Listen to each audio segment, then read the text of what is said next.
November 22, 2016. The ExxonMobil refinery in Baton Rouge, Louisiana. A fire erupted during maintenance activities, severely burning 4 workers. The fire occurred in the refinery's sulfuric acid alkylation unit. There, isobutane and olefins are converted into a major component of gasoline through a reaction involving sulfuric acid. On the day of the incident, 2 operators were preparing to put a spare isobutane pump into service. To do so, the operators needed to open the pump's inlet plug valve. That plug valve was operated manually. A hand wheel and a piece of equipment called a gearbox were connected to the valve by a support bracket.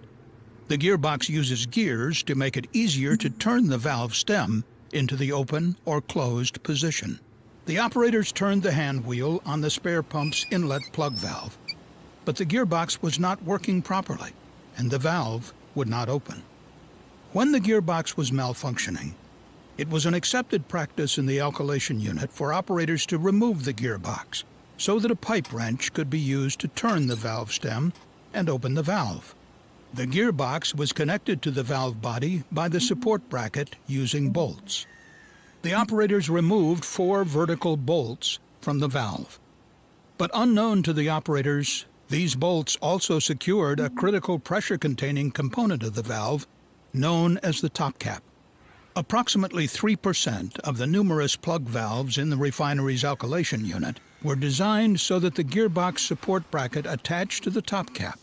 With this 30-plus-year-old design, removal of the gearbox support bracket can have catastrophic consequences.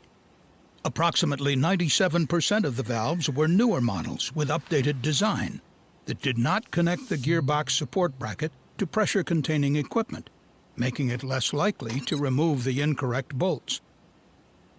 With bolts removed from the top cap, one of the operators attempted to open the valve by rotating the valve stem with a pipe wrench, while the second operator stood by and observed.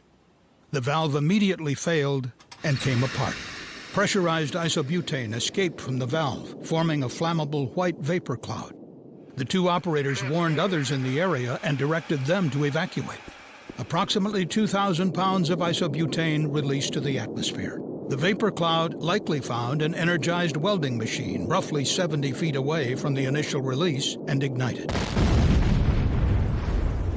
The resulting fire seriously injured 1 ExxonMobil employee and 3 contractors working in the area.